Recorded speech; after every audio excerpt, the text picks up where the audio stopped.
لا الہ الا اللہ پڑھ لا الہ الا اللہ۔ بھائی میں نے کل بھی عرض کیا تھا کہ یہ جو عید میلاد ہے اس کا اسلام میں کوئی تصور نہیں ہے۔ اسلام کے اندر ایک عید الفطر ہے جو رمضان کے بعد ہے، اور ایک عید الاضحیٰ ہے انشاءاللہ جو حج کے بعد آئے گی۔ اس کے علاوہ اسلام نے، قرآن نے، حدیث نے کسی عید کے بارے میں کوئی حکم نہیں دیا ہے۔ اور اسی طرح یہ عید میلاد جو ہے اس کا اسلام سے، شریعت سے کوئی تعلق نہیں، نہ قرآن سے، نہ حدیث سے، نہ اجماع صحابہ سے۔ باقی کوئی محبت کے دعوے کرتے وہ جھوٹے دعوے ہیں۔ صحابہ سے زیادہ محبت تو نہیں ہے نا ہمارے دل میں۔ جب صحابہ نے نہیں منایا تو ہم کون؟ علماء دیوبند جو ہیں الحمدللہ انہوں نے ہر دور میں حق و باطل کے مارکے میں ہمیشہ حق کا ساتھ دیا ہے۔ وہ سیاسی میدان ہو، وہ ختم نبوت کا مسئلہ ہو، وہ عظمت صحابہ کا مسئلہ ہو، وہ قرآن کی حقانیت کا مسئلہ ہو، وہ صحابہ کے معیار کا مسئلہ ہو، وہ بی بی عائشہ کی عصمت کا مسئلہ ہو، وہ انبیاء کے ہر مسئلے میں الحمدللہ انہوں نے ہمیشہ اعتدال کا دامن پکڑا ہے۔ نہ افراد ہے نہ تفرید ہے۔ باقی انسان ہیں، غلطیاں ان سے بھی ہوتی ہیں، اللہ تعالیٰ ان سب کے درجات بلند فرمائے۔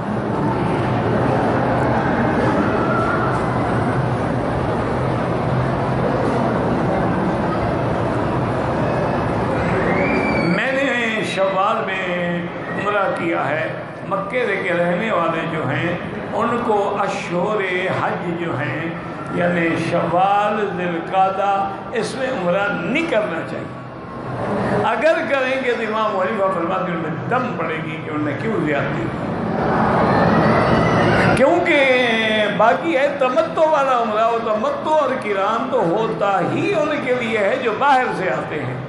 ذالک لمن لم یکن اہلہ حاضر المسجد الحرام، مکے میں رہنے والے یا حدود حرم میں یا میقات کے اندر جیسے جدہ ہے، جموم ہے، یہ سب حج افراد کریں گے، ان کو عمرہ نہیں کرنا چاہیے۔ بعض علماء کہتے ہیں کر لیا ہے تو بس ایک بکری دے، یعنی ان کے نزدیک وہ بکری تمتع کی ہو جائے گی، اور امام حنیفہ فرماتے ہیں نہیں، ہو جرمانے کی ہو۔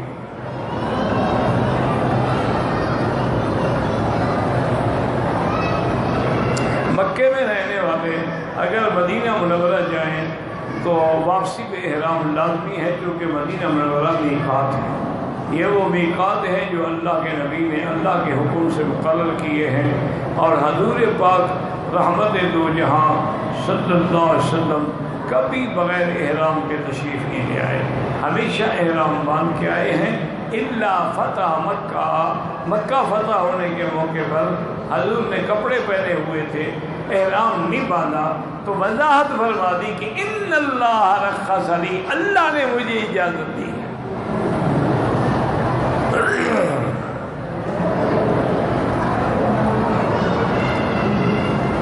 اگر کسی آدمی کے دم پڑ جائے اور اس کے پاس رقم نہیں ہے کہ دم دے سکے، ایک تو میرا بھائی ضروری نہیں کہ آپ جلدی دیں، جب اللہ آپ کو پیسے دے دے ادا کر دیں، اور دوسرا حل یہ ہے کہ 10 روزے رکھ لو تو پیسے بھرنے کی ضرورت ہی نہیں ہے۔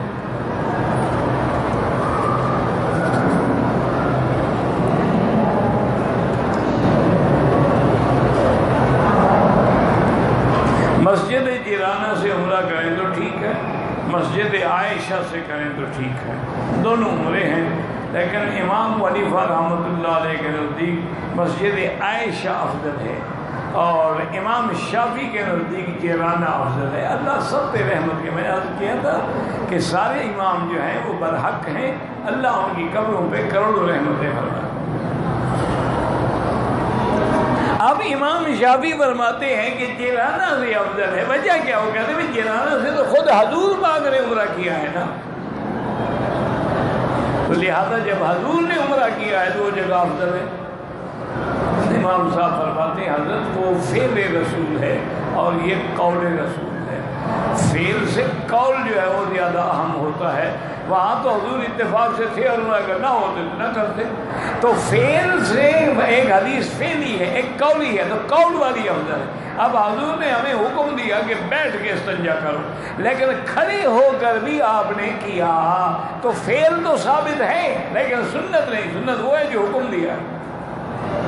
اس لیے امام صاحب کے نزدیک مسجد عائشہ سے عمرہ کرنا افضل ہے. تو آپ کو جہاں سے موقع ملے آپ ان جھگڑوں میں نہ پڑیں. جیرانہ سے ملے کریں، مسجد عائشہ سے موقع ملے کریں، اور اسی طرح عرفات سے جا کے احرام باندھ میں عمرہ کریں، ذی الحلیفہ سے جا کے جہاں سے موقع ملے ہمت کریں، وقت ہے اسے فائدہ اٹھائیں. لیکن یہ بات بھی یاد رکھ لیں کہ یہ جو عمرہ آپ کرتے ہیں اس سے طواف کرنا زیادہ افضل ہے. یعنی اگر آپ نے 2 گھنٹے عمرے میں لگائے ہیں اور 2 گھنٹے میں یہاں تو 4 طواف کر لو، یہ زیادہ ہو.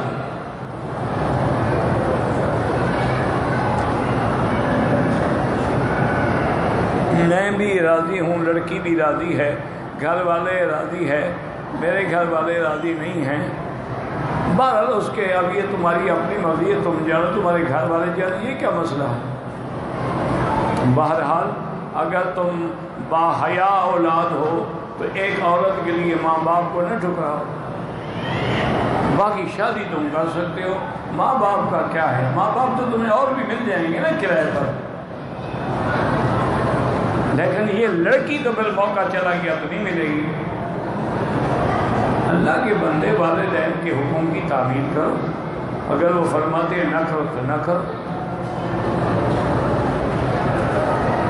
حضرت ابراہیم جب تشریف لائے تھے مکہ میں تو حضرت اسماعیل کے گھر میں اپنے بیٹے کو ملنے کے لیے آئے تھے. حضرت اسماعیل گھر میں نہیں تھے تو ان کی بیوی تھی، پوچھا کہ یہ نہیں بتایا میں کون ہوں. نہیں اسماعیل. انہوں نے کہا جی اسماعیل شکار پہ گئے ہیں. اچھا اس زمانے میں شکار یہ تو نہیں ہوتا تھا گھنٹے کے بعد واپس آئے، وہ تو جاتے تھے اور تیر کمان کئی دن لگ جاتے تھے. تو نے فرمایا اچھا تم لوگوں کا گزر بسر کیسے ہو رہا ہے؟ اور نے کہا بزرگوں کیا پوچھتے ہو، بڑی تنگی ہے. وہ شکار کر کے کوئی پرندے شرندے لے آتے ہیں، کبھی مل گئے کبھی نہ ملے، تو یا پھر زمزم کا پانی ہے اور تو یہاں کچھ ہے ہی نہیں، ہم بڑے تنگ ہیں. انہوں نے فرمایا اچھا جب تمہارا خامند واپس آ جائے تو انہیں کہنا کہ ایک بزرگ آئے تھے، وہ سلام بھی کہہ رہے تھے اور یہ پیغام بھی دے دینا کہ غیر اتبت بابک، اپنے دروازے کی چوکھٹ کو بدل ڈالو. حضرت ابراہیم اسماعیل جب واپس آئے تو پوچھا کہ وہ کون؟ انہوں نے کہا ایسے ایک بزرگ تھے، شکر خدا کی بندی ہو تو میرا باپ تھا. انہوں نے کہا اچھا تمہیں کچھ کہا بھی؟ انہوں نے کہا پوچھا تھا کہ کیسے گزر بسر ہے. میں نے کہا بڑی تنگی ہے. تو انہوں نے کہا کہ خامن جب آئے کہہ دینا غیر اتبت بابک. انہوں نے کہا میرا ابا مجھے حکم دے گیا میں تمہیں طلاق دوں. ابے کی بھی آگے جاؤ میں تمہیں طلاق دوں. جب باپ نے کہہ دیا بات ختم ہو گئی. ان پہ تو عشق کا بھوت سوار ہے نا، اس لیے ان کو نہ باپ نظر آتا ہے اور نہ ماں نظر آتا ہے.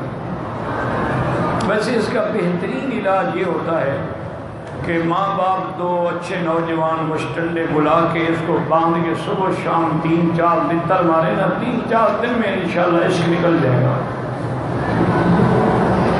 عشق ایسے بھوت ہے 5 منٹ رکتے ہیں سارے.